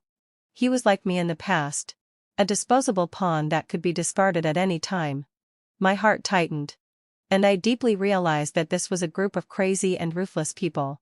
These people only cared about themselves and didn't take other people's lives seriously at all. Given that these people had guns in their hands, I became even more cautious in my heart, and at the same time, I no longer held back. Taking advantage of occupying a favorable terrain, I began to throw the next kind of weapon: gasoline-burning glass bottles filled with iron nails. The glass bottles exploded one by one outside the wall, causing the iron nails to fly everywhere, and several people were injured at once. My resistance obviously angered this group of people. Under the signal of the leader, they dodged the randomly flying iron nails and shot at me with their guns at the same time. While I was dodging the bullets, they quickly climbed the wall and opened the lock. This group of people seemed to be habitual criminals of burning, killing, and looting. They were quite well equipped with various tools for climbing walls and opening locks. Soon, a man stepped on the car and carried a mattress to the top of the wall. The moment the mattress was placed on my fence, I shot out the ignited arrowhead. But the cotton mattress wasn't set on fire. Damn it. These people had actually prepared a fire perfastus mitos in advance. The person who climbed onto the fence just a second ago was still laughing at me for trying to set the asbestos mattress on fire. The next second, he was shocked by my second iron door. He climbed down the fence and planned to open the door for his accomplices. Unexpectedly, as soon as he took the first step, he stepped on the animal trap I had hidden in the lawn. Obviously, having fossil wisely, Fergus didn't know that I had this hidden weapon either. And he didn't have time to tell them that there was a second iron door inside the fence. The man inside the fence was screaming in pain from being caught by the animal trap, and the lock-keeping expert outside the wall had successfully opened my door lock. The people outside the door pushed the door hard, and there was a bang. They didn't expect that I had added an especially thick alloy lock to lock the door handle inside. Without opening the alloy lock, they couldn't squeeze in at all. However, the lock cylinder of the alloy lock was hidden behind the door, and it was obviously impossible to unlock it directly. Through the crack of the door, they saw the second iron door inside, and at the same time, they saw an arrowhead flying straight towards their companion. With a gulp, the arrowhead mercilessly pierced through the man's neck, leaving a bloody hole in his neck before hitting the enclosure wall. The man covered the 2 bloody holes in his neck and slowly fell to the ground. His companion, splashed with blood on his face, retreated in an embarrassed manner while raising his gun to shoot at me. With one arrow hitting the target, I immediately shifted my position. At this moment, I was hiding under the parapet on the rooftop, and my hands couldn't stop shaking. I killed someone. I really killed someone. This was the first time I had ever killed someone. My heart was beating fast, my adrenaline was surging, and my hands were shaking continuously. Amid the continuous shooting and cursing of that group of people, I gradually calmed down. There were 10 people on the other side. Now 2 of them were down, and there were still 8 left. Afraid of being shot, they no longer climbed over the wall. The bald guy was ordering his underling to get the hydraulic pliers from the car to cut my big chain. I quickly ran to the first floor, opened one of the rooms, and took out my new weapon from a row of agricultural machinery. They had guns, and so did I. But mine was a modified large-caliber nail gun. I still remembered that when I told the boss that I lived alone and wanted to buy something for self-defense. At first, the boss said he only had agricultural tools and nothing else. Later, under the attack of my large amounts of money, he recommended this to me. According to the boss, this kind of gun was generally modified for shooting birds, with an effective range of 50 meters. This one was his own private collection. The distance from my house to the enclosure wall was less than 15 meters. So the range was sufficient. To be honest, this was the first time I had used this nail gun. I recalled the usage method taught by the boss and aimed at the man who was cutting my chain through the gap in the window. With a bang of the gun, the huge recoil made me sit down on the ground with a thud. A thick iron nail had already been shot into the man's neck. Don't ask me why it's the neck again. The reason is that I think the neck is a bigger target than the heart and is easier to hit. This place was also easy to be fatal, and there were no ribs to block it. For a novice shooter like me with insufficient arm strength, it was the part where I was least likely to miss. The iron nail was stuck in the man's neck. He covered his neck and fell to the ground in pain, making a gurgling sound in his throat. Blood kept gushing out from the hole pierced by the iron nail. Every breath was a torture for him. But no one helped him. In the apocalyptic world where there was a shortage of medical supplies, this was already a fatal wound. The bald leader was furious. He gave the man a shot to relieve him, and then picked up his gun and randomly fired at my house. And I immediately changed my position after firing the shot. At the moment, I was cowering behind the wall column, not daring to make a sound. I calculated in my heart that I had taken care of 1 more person, and there were still 7 left. This was a life and death struggle. I lurked in the house, waiting for the next opportunity to strike. After venting, the leading man decided to confront me in person. The person cutting the lock was changed. Next, every time I just stuck my head out, I would be discovered by the man. Every time, he could shoot and force me back before I pulled the trigger. That was the closest I had ever been to death. A bullet grazed my face and shot into the wall behind me, leaving a bloodstain on my face. I was so scared that my heart palpitated. I was almost shot. I was shocked and immediately realized that this guy was a professional with a gun, and I couldn't compete with him at all. Seeing that the chain was about to be cut off and it was only a matter of time before the iron door was broken through, I had to adjust my defense strategy. I wiped the blood off my face, and my brain began to work at high speed. A minute later, I put down the nail gun, picked up the recover bow again, and crouched up to the second floor. With a click, my large iron alloy lock was cut off, and this group of people pushed open the gate of the enclosure wall. Today, even God was on my side. At this time, the wind was blowing directly towards the gate. I immediately tore open the flour bag and started pouring the flour down. A large amount of flour was blown away by the wind, disrupting the vision of these people and making it impossible for them to capture my position. I aimed my thermal telescope at the red figures in front of me, quickly drew the bow, and shot the arrows. I didn't stop shooting arrows until I had shot all the arrows in the quiver. Then, one out, I hid under the windowsill with trembling hands to take a rest. The sound of the arrows being fired was not easy to detect, and the flour blinding their eyes also made it impossible for these people to see the direction from which the arrows were shot. However, several arrows hit the iron enclosure wall, making a clanging sound, and at the same time, there were several cries of pain. The flour gradually dissipated, revealing several figures in front of the iron gate. One of the 5 men on the far left was shot in the thigh and was lying on the ground crying and wailing. With a slight movement, a large amount of blood flowed out from the wound. Obviously, having fulfilled I had shot his artery. To the right of him was the lock-picking expert. At this time, he was already lying on the ground with 2 arrows stuck in his body, one in his left eye socket and one in his chest. His life and death were uncertain. In the middle was the bald leader. He was the most skilled with a gun and was the target I focused on. But unexpectedly, he had a strong life force. I saw an arrow stuck in his left arm, and he had somehow pulled a woman in front of him with his right hand to block himself. The woman had an arrow stuck in her neck, stomach, and thigh respectively. She was covered in blood and was already dead. All these deadly arrows had been blocked by her for the bald leader. At this moment, the man under the bald leader's command had a so-so luck. He wasn't shot by the arrows, but in his panic, he accidentally stepped on an animal trap, and his right calf was firmly caught by the trap, unable to move. The luckiest were the man and the woman on the far right, because they were the furthest away and I didn't shoot accurately. The arrows were blocked by the iron enclosure wall, and the 2 of them were unharmed. But it seemed that the woman was so frightened and by the scene in front of her that she let out a scream and turned to run towards the door. The man followed closely behind.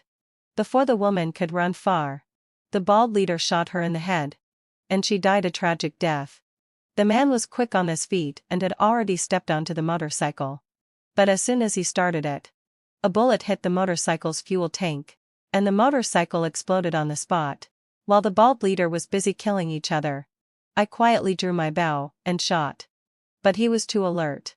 Before the arrow reached him, he had already lifted the female corpse in front of him and covered himself tightly. While gnashing his teeth and shouting, he carefully retreated. "You bitch. I will definitely kill you."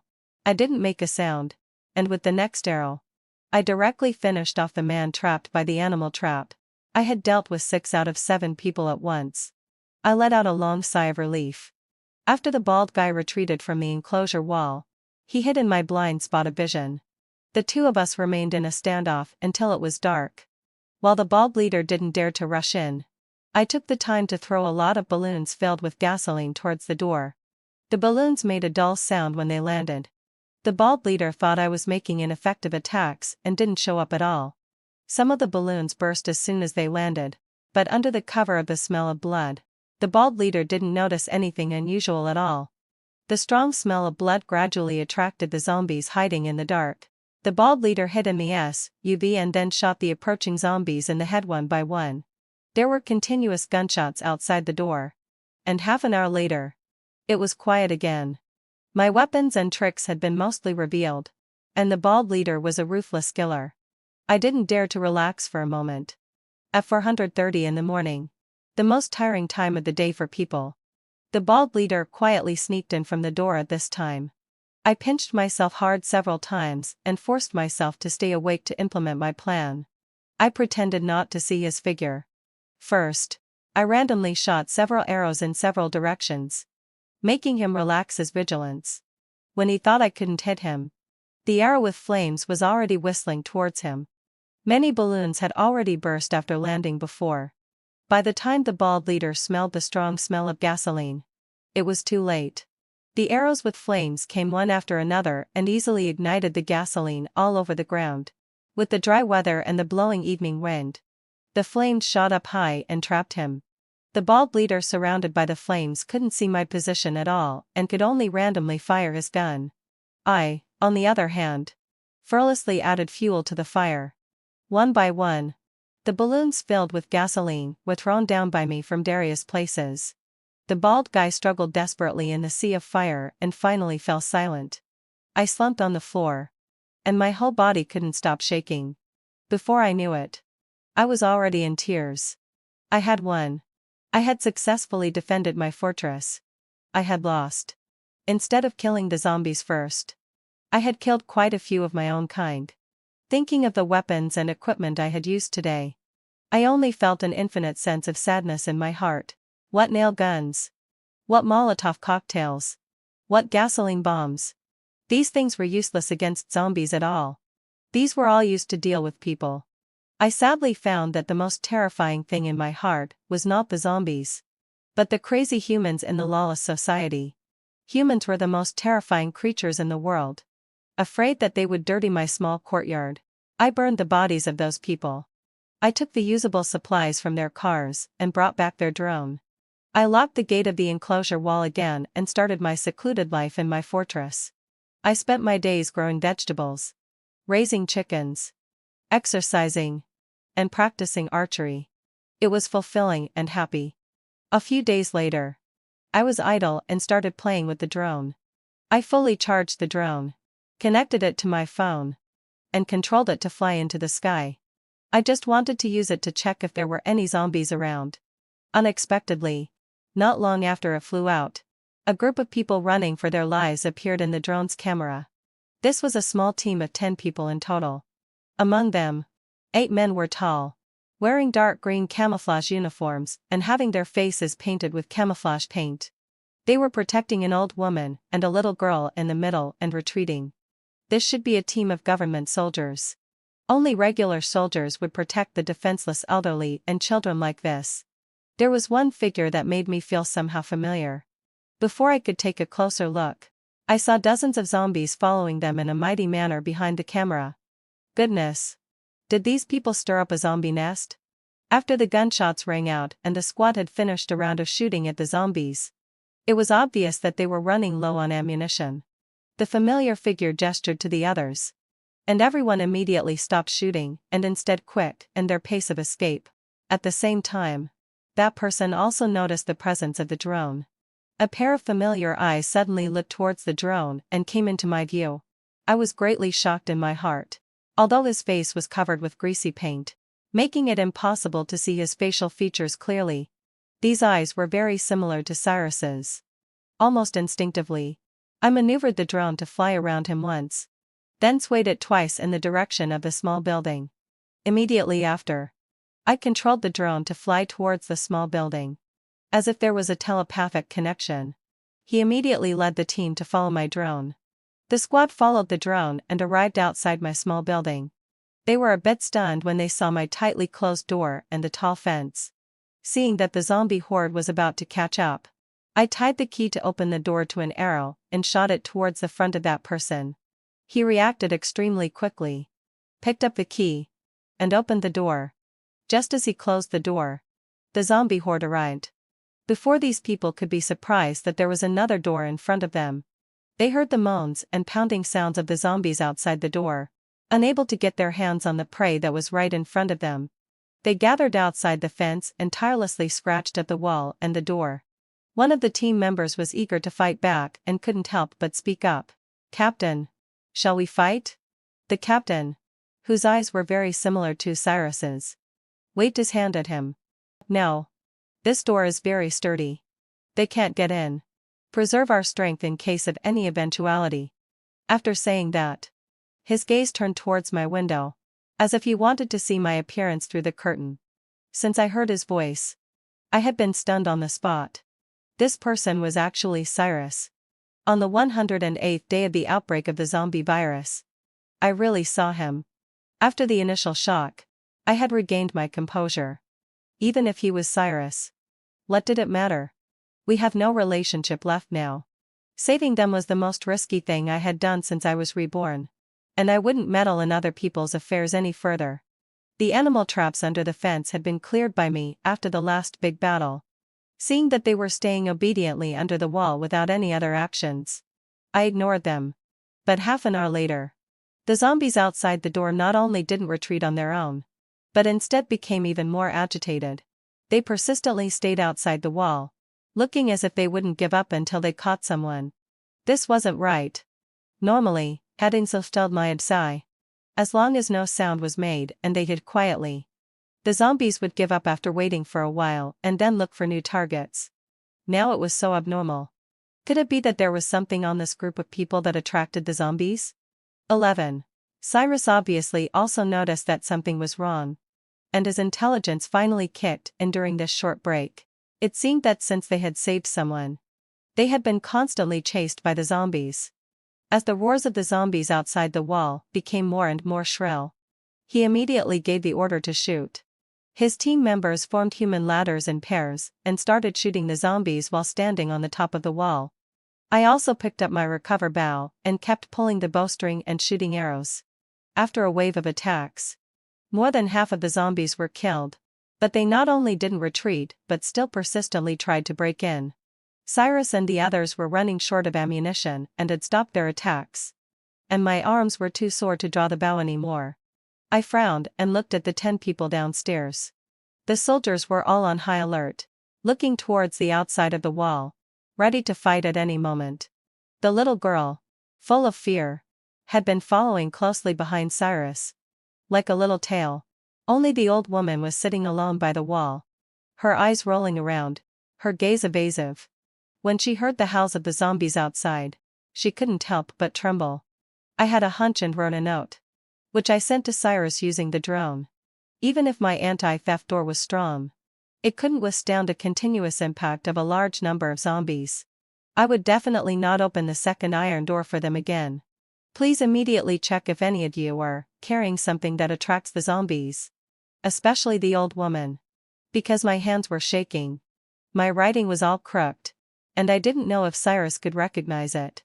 Soon I saw Cyrus say something, and then the soldiers beside him immediately started taking off their clothes to check. After checking themselves, he checked the little girl and then walked towards the old woman. The old woman was shaking like a leaf and wouldn't let him get close. With a wave of Cyrus's hand, 2 soldiers immediately subdued the old woman. A black plastic bag immediately fell out of her arms. As the bag's mouth was opened, there was a large piece of rotten meat inside. A strong stench of decay immediately filled the air, and the zombies outside the wall became even more restless. Everyone suddenly understood why they had been constantly chased by the zombies and couldn't shake them off. Cyrus grabbed the plastic bag and threw it outside the wall. The zombies immediately scrambled to grab the rotten meat. After the scuffle, although the zombies were still staying outside the door, they were no longer as agitated as before. As long as they waited until the stench of decay around them completely dissipated, many of the zombies had also staggered away, leaving only 2 or 3 persistent ones still staying outside the wall. After a while, a soldier behind Cyrus looked at the old woman in disbelief and questioned her with red eyes. "Granny, why did you do this? We saved you, but you treated us like this? Have you forgotten the 2 soldiers who were dragged away by the zombies to save you?" We saved you from the den of cannibalistic bandits. Is this how you repay us? Upon hearing this, all the soldiers had pained expressions on their faces. And the old woman covered her face and started crying. My son and my husband both died on the way to escape. And my daughter-in-law was also killed by those damned people. My grandson is the only relative I have left. Then have you thought about the relatives of the 2 sacrificed soldiers? Have you thought about us? How could you be so selfish? The old woman was rendered speechless and could only apologize and cry at the same time. I'm sorry for those 2 young comrades. I'm sorry. I'm sorry. If apologies were useful, I think they would definitely be willing to say it countless times. Unfortunately, having fulfilledly, time couldn't be turned back, and there was no such thing as a regret medicine in the world. I listened coldly to their conversation and managed to figure out the whole story. I didn't expect that my previous guess had come true. At first, there were drones everywhere shouting that the shelters in the city had been built and calling on the survivors to seek refuge there. That so-called shelter was a man-made trap. All those who went to seek refuge had their supply stolen by the people lying in wait and became prisoners. That group of people could only be described as crazy and ruthless. They kept those who were useful to them. And those who were useless were either pushed out to fend off the zombies or became their food. The old woman and the little girl were lucky. They had just been deceived into it for a day when they were rescued by the squad led by Cyrus. But that group of villains had snatched the old woman's little grandson. Before Cyrus and his team attacked, they threatened the old woman to take that bag of rotten meat and use Cyrus and his group to lead the zombies away. In this way, having fulfilled Moravsai, Cyrus and his group had saved the old woman and the little girl, and also lead the zombies away, allowing the bad guys to escape smoothly. Those zombies had been persistently chasing them because of that bag of rotten meat. Hoping to see her grandson again, the old woman had kept it a secret from Cyrus and his group. If they hadn't met me today, they might have been chased to death by the zombies without finding out the reason. No one had expected the ending to be like this. I felt something in my heart and went to the first floor and asked the old woman to the window. Were there both men and women in that group? Was the leader a big bald guy? I briefly described the appearance of the people I had killed, and the old woman indeed nodded excitedly. Where did that group of people go? Did you see my grandson? Miss? I was at a loss for words for a moment. I hadn't seen the little boy. I had only seen a lot of remaining severed limbs in the car refrigerator of that group of people. I had burned that refrigerator, and now only its remains were lying on the road outside. I couldn't bring myself to say it and just said indifferently, "They're all dead, and there's no child in the group." No one asked about the cause of death of these people. The bullet marks on the wall and the tarred black marks on the ground had already shown that there had been battle here. However, the soldiers' gazes towards me suddenly became a bit subtle. The old woman should also have understood the hidden meaning of my words and lowered her head to cry silently. There is always something hateful about a pitiful person. I really couldn't empathize with the old woman who had caused the deaths of 2 soldiers. The soldiers were also dejected, and no one paid any attention to her anymore. Only Cyrus had been staring at my figure since I started speaking. I knew that he had already discovered me, and I fled back to the 3rd floor as if running away. His somewhat trembling voice came from downstairs. "Lin, having fulfilled my absorption. Is that you?" Upon hearing this, the soldiers were in an uproar. The person who had saved them was the girl that the captain had been looking for. I didn't respond, and Cyrus kept repeating this sentence downstairs persistently. The young soldiers beside him kept joining in and teasing. "Sister-in-law, the captain has been searching for his wife from afar, and he's finally found you. We've already broken up." The soldiers were taken aback by my words, but still didn't give up and kept winking at Cyrus. "Sister-in-law, the captain has been looking for you all this time. He's been searching for a long time. Please forgive him." "Yeah. Sister-in-law, the captain knows he's wrong. Please forgive the captain." These people didn't know how long it had been since they had eaten or drunk anything. Even though their lips were chapped, peeling, and bleeding, and their stomachs were growling with hunger, they still had the leisure to joke around. Cyrus kept repeating that sentence. Lin let out a low sigh. "Is that you?" Like a fool, I felt both helpless and amused. So I simply pulled open the curtain and shouted at him. "It's me." The moment our eyes met, this man who had never shed tears in front of me actually burst into tears like a child at this moment. "Lynn. It's so great that you're still alive. It's so great. I finally found you." My heart ached. But I didn't know how to face him. The little bits and pieces of the 4 years we spent together in college were sweet memories every time I thought about them. My roommates had jokingly said to me more than once that Cyrus and I were too affectionate and had fed them dog food for a full 4 years. But I had already taken his mother's money and also proposed the breakup. We should have no future together. Cyrus in this life might be innocent. He didn't know anything. But I couldn't let it go. Just like now.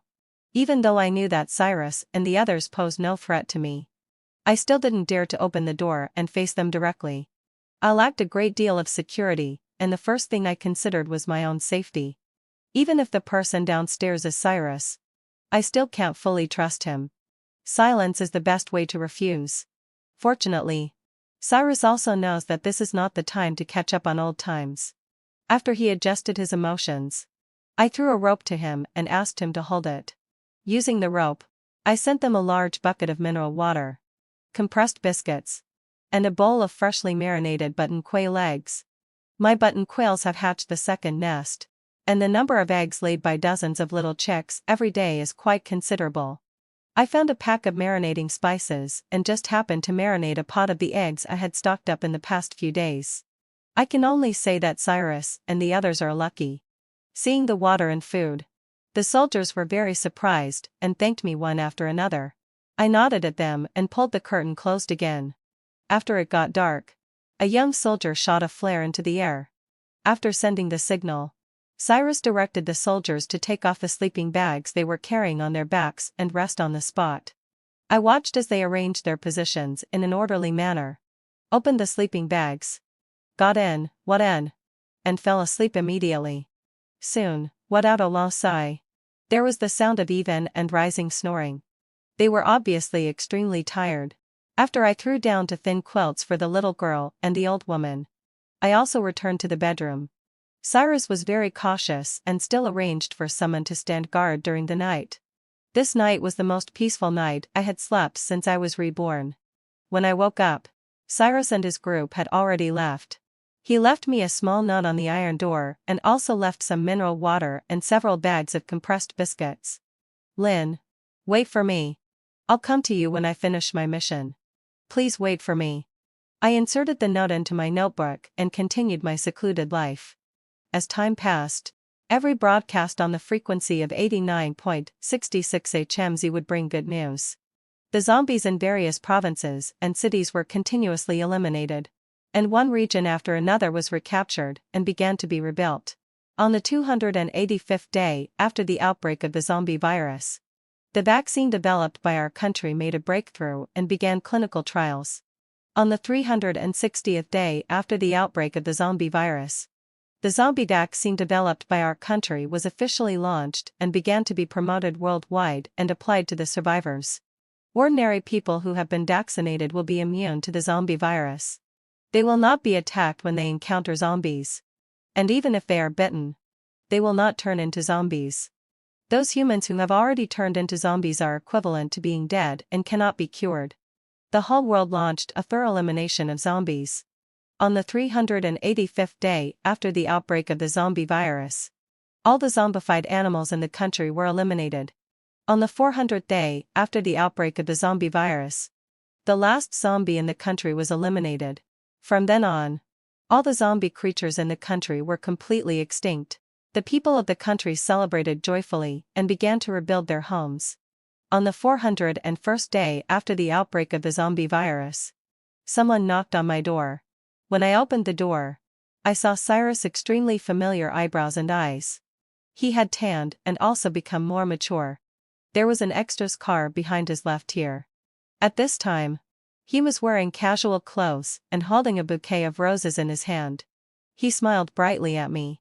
Just like the day when he first confessed his love to me in college. He knelt down on one knee and looked at my eyes devoutly. "Lynn, would you like to be my girlfriend?" Remembering what happened between me and his mother before, I didn't dare to accept. I took your mother's money and promised her that I would break up with you. Don't you mind? Cyrus laughed dryly. After experiencing what happened in the past year or so, my mother has long regretted what she did. She has been urging me to bring you home. But Lynn, do you know? I'm very grateful to her. I'm extremely glad that you took this money and lived safely until now. Otherwise, we might never see each other again. Just like in the previous life. I suddenly widened my eyes and instantly understood what Cyrus meant. So the person who was reborn like me was actually him? My tears couldn't help flowing out. You know all of this? Seeing me cry, Cyrus couldn't hold back anymore and pulled me into his arms. I know everything. It's all my fault. I shouldn't have left you. A lot of things happened in the previous life. Would you like to forgive me? After listening to Cyrus, I was already sobbing. After calming down my emotions, I took the flowers and asked with a straight face, "Who was the person talking next to you when you called me last time?" Cyrus looked like he knew I would ask this and immediately took out his phone and made a video call. Lynn, listen to me. It was a misunderstanding. I can explain. Philia, hadn't fulfilled red session. Hurry up and explain it clearly to my girlfriend. I watched as Cyrus anxiously and clumsily asked the girl on the phone to explain to me. Finally, Kapadashai. I couldn't help but kiss his lips. This time, I'm not alone anymore. It's so great. The full text is finished. Cyrus side story 7 days before the outbreak of the zombie virus. My mother told me that my grandfather, who was far away in New Zealand, was seriously ill and asked me to go abroad to visit him. 10 minutes before the plane took off, I received a call from her. As soon as the call was connected, I heard the conversation between my mother and my girlfriend Lynn. There are 20 million yuan in this card. You understand what I mean, right? So in your heart, your son is only worth 20 million yuan, which is not even as valuable as your outfit today. 50 million yuan. Plus the watch on your wrist. This set of necklace and earrings. I don't want the card. Just transfer the money to me directly. Of course. The watch, earrings, and necklace can also be cashed in directly. I still didn't react until the conversation between my mother and Lynn ended. Was this really what my beloved girlfriend would say? Was this really the Lynn who would feel sorry for me spending 100 yuan on a bag for her? Cyrus, you heard it all, right? Mom has long told you that this Lynn is only interested in your money and can't stand the test at all. She was just playing hard to get before. The conversation between my mother and Lynn made me upset. The plane was about to take off, so I quickly hung up the phone and saw Lynn's breakup text message. I wanted to call her back, but the flight attendant had already reminded us to turn off our phones. I must ask Lynn for clarification as soon as I get off the plane. This flight was about 12 hours long. I closed my eyes feeling upset, thinking that I wouldn't be able to fall asleep. Unexpectedly, I fell asleep just a few minutes later. I had a dream. In the dream, it was still this day. My figure appeared in the coffee shop outside Lynn's house. But no one could see me. I saw Lynn greet my mother nervously. I watched as my mother condescendingly took out a card and asked her to leave me. I watched as Lynn refused with red eyes, feeling ashamed and angry. She made dozens of calls to me, but she couldn't get through. Seeing her crying sadly, I felt extremely upset. But I couldn't touch her at all. And she couldn't see me either. I suddenly remembered that I had worked overtime until midnight the day before and forgot to tell her that I was going abroad today. I just watched her cry sadly all night. And she still had to force herself to go to work the next day. Later, I watched as she was fired and evicted from the rental house. I watched as she, who was not a local, found it extremely difficult to move around in the huge capital city. She was looking for me every day. But she couldn't find me no matter what. Until the outbreak of the zombie virus. I watched as she hid alone, feeling lonely and helpless. I watched as she was robbed of food and water because she was soft-hearted and helped others. I watched as she gave up her self-esteem and lost herself in order to survive. And she fell into the dust. I watched as she wrote my name again and again, with unwillingness in her eyes. Until I watched as she was pushed into the zombie horde as a sacrifice and was bitten by the zombies. And where was I? The scene changed. And I saw myself. Just like today. I also boarded the plane to New Zealand. But because the flight was advanced, I didn't receive Lynn's call. After I fell asleep on the plane, I saw the assistant my mother arranged for me secretly change my phone card, and I was completely unaware. After the plane arrived in New Zealand, I wanted to contact Lynn. But the assistant deliberately stole my phone while there were many people and chaos at the airport terminal. I was extremely anxious after losing my phone. I wanted to call Lynn but found that I couldn't make an international call at all. I suddenly remembered that because we received too many harassing calls before graduation, we both set up anti-harassment settings. The overseas call I made was directly blocked. It was very inconvenient to reissue a phone card abroad. I originally thought that it wouldn't be too late for me to go back and find Lynn in a few days. But I didn't expect the zombie virus to break out suddenly. I was completely trapped in New Zealand. My grandfather also told me at this time that he wasn't sick at all. Everything was just because my mother didn't like Lynn and deliberately sent me away. Lynn losing her job and being driven out of the rental house were all my mother's tricks to make her give up. I was in great pain and wanted to question my mother. I couldn't get in touch with her, let alone Lynn. My grandparents lived on a farm in New Zealand. And they were the owners of the farm. The farm was far from the city, had abundant supplies. And there was also a well. Relying on these, we survived in the apocalyptic world. It was 10 years later when the social order was restored and the international airport was opened again. In the 8th year of the apocalypse, my grandparents passed away one after another. And I embarked on the journey back to my home country alone. Unfortunately, I couldn't find either my mother or Lynn. I searched for them all my life and finally died with regret. The scene changed again. And in the blink of an eye, everything was back to the beginning. Once, twice, 3 times, 4 times, 5 times, 6 times, 7 times, 8 times. I seemed to be trapped in a cycle. I watched as Lynn refused my mother again and again. I boarded the plane. The zombie virus broke out. Lynn died a tragic death. I was trapped in a foreign country. And we never saw each other again until death. Until this time. Lynn suddenly seemed to have changed. Not only did she accept my mother's money, but she also broke up with me. I suddenly woke up, and my whole body was soaked in cold sweat. The scenes in the dream were extremely clear, and they were so real that it seemed like I had experienced them myself. I looked at the assistant who was sleeping soundly beside me and opened my phone with some trembling. Sure enough, the phone card had been changed. My heart was in turmoil, but I didn't dare to act rashly. I didn't know if the future would be like in the dream. And I wasn't sure if the zombie virus would really break out. I still needed to verify it. I continued to pretend to be asleep until I got off the plane and left the terminal building. Just like in the dream. I wanted to call Lynn but was interrupted by the assistant with an excuse. A few minutes later, my phone was lost. Everything was exactly the same as in my dream. And my hand hidden under my sleeve couldn't help shaking. I borrowed the assistant's phone and called my father. I told him about my dream, especially the upcoming outbreak of the zombie virus. With my father's help, I persuaded my grandparents to buy the nearest flight and return to our home country immediately. Only when I stood at the airport in the capital city again did I feel at ease. After settling the 2 elders down, I wanted to look for Lynn, but I found that I couldn't find her.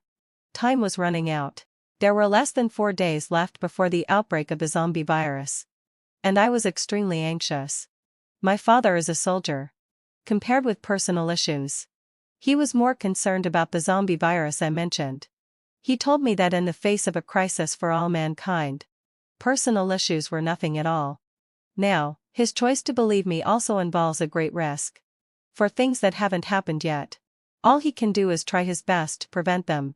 My father informed my mother to stock up on supplies and then detained me in the military department, not allowing me to contact the outside world. He gave me paper and a pen and asked me to write down in detail about the zombie virus.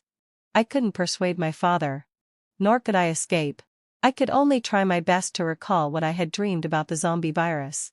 I carefully wrote down the characteristics and weaknesses of the zombies, the transmission methods of the zombie virus, and names of the scientists who would later develop the vaccine, and other key information. After my father took those pieces of information away, he still kept me locked up in the military department. It was not until 2 days later, when a local news report exposed the biting incident, that my father reappeared in front of me. "Cyrus, your dream is likely to be true. We have already established a scientific research team to deal with the zombie virus. And you will be the special advisor of the team." "Dad, what about Lynn? I want to go find Lynn." "Cyrus, the country needs you now. Didn't you dream of becoming a soldier and serving the motherland when you were a child?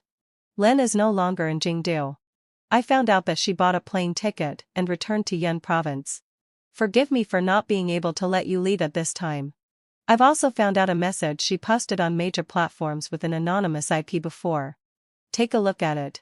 I think she, like you, knew the news of the end of the world in advance. I believe she is a smart girl. And she will definitely be okay." Looking at the doomsday warning message posted by Lynn, my heart was filled with shock. Could it be that Lynn had the same dream as me? So this time she made a different choice? The choice between oneself and the country has always been a dilemma. In the end, I stayed in the military department in silence. The outbreak of the zombie virus was earlier than in my memory, and for a while, it caught everyone off guard. The Jingdu government immediately promoted my father to be fully responsible for the defense of Jingdu, and at the same time gave me the greatest command authority. I immediately mobilized all streaming media to remind the citizens and broadcast the weaknesses of the zombies, as well as the precautions for dealing with and avoiding the zombies, through all channels on the entire network. The Jingdu shelters that had been put aside due to disbelief at the beginning were also immediately built with overtime work. I was as busy as a top and hardly had any time to sleep. On the day when the zombie virus completely broke out, I was busy until midnight. Finally, having fulfilled my sup, I managed to borrow a mobile phone. And I couldn't help but dial Lynn's phone number. The phone rang several times, and my heart was constantly in suspense until the call was connected. "Lynn, having fulfilled my obsession. Are you okay?" But before I could wait for Lynn's answer, Philia, having fulfilled my sigh, the biological research expert beside me, was awakened by me. Since the biting incident occurred, my father immediately brought the experts whose names I had written down from various places to form a special biological research team. I ate, learnt, and traveled with the research team. Men and women all huddled together and slept on the floor. Unexpectedly, as soon as Philia spoke, Lynn hung up the phone, and I was completely stunned. When Philia saw that something was wrong with my expression, she then realized that something was amiss. "Cyrus, what's wrong?" I was extremely anxious. When I called back, I found that this number had been blocked. I looked at Philia with a helpless expression on my face. "Philia, my girlfriend may have misunderstood. If we can meet in the future, you must help me explain." Philia nodded awkwardly. "Don't worry, Cyrus. I promise to prove it for you." Before our conversation ended, a new virus sample had been delivered. Everyone didn't dare to stop and immediately got up to start the experiment. Although I'm not an expert, I'm the person who knows the zombie virus best. After working continuously for a month, I can no longer help with the research on the vaccine. I returned to the command post and began to assist my father in improving the construction of the shelters. The network and communication had long been interrupted. One day, I finally couldn't help but beg the broadcaster of that day to let me take his place. After the broadcast, I searched for Lynn's whereabouts among the survivors across the country.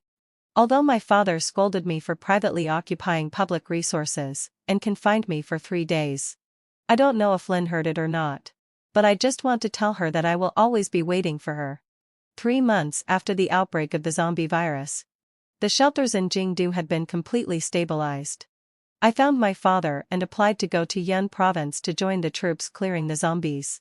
My father knew that I wanted to find Lynn, so he didn't stop me. I believe that Lynn is still alive. Since she won't come to find me, then I'll go find her. I have been too many places in Yun province. Whenever I encounter people who are trapped, I will do my best to rescue them. I'm afraid of not seeing her. And at the same time, I'm afraid of seeing her. I'm afraid that when I find her, she has already become a corpse or a mindless zombie. I'm afraid that she is not doing well and is suffering as in my dream. I often feel fortunate that no news is good news. Even if it's just self-deception. I think I will, just like in my dream, keep searching for her again and again throughout my life until the end of my life. Fortunately, having fulfilledly, the heavens have not let me down. I met her in a wonderful way. On the day when I led the team to rescue an old woman and a child. We had been fleeing continuously for a day and a night, but the number of zombies chasing us was increasing. Our ammunition was almost exhausted, and we had already lost 2 people. I wanted to lead everyone to break through, but I didn't know which way to go. Just when I was hesitating to let everyone go first and I stay behind to hold off the enemy, a drone appeared. It circled around us and clicked twice. Surprisingly, I actually understood the intention of the drone's owner, which was to let us follow it. I led the team and followed the drone to successfully hide in a strange small building. The owner of the small building didn't show up. It was not until the zombie horde became more and more agitated that she sent a crooked note. The handwriting was somewhat familiar, but I didn't dare to be sure. No one knew that my hand holding the note was constantly shaking. I forced myself to stay calm and gave the order to check as she instructed. Sure enough, there was something wrong with the old woman. I didn't listen much to the conversation between the soldiers and the old woman. I kept asking in my heart, "Is it you?"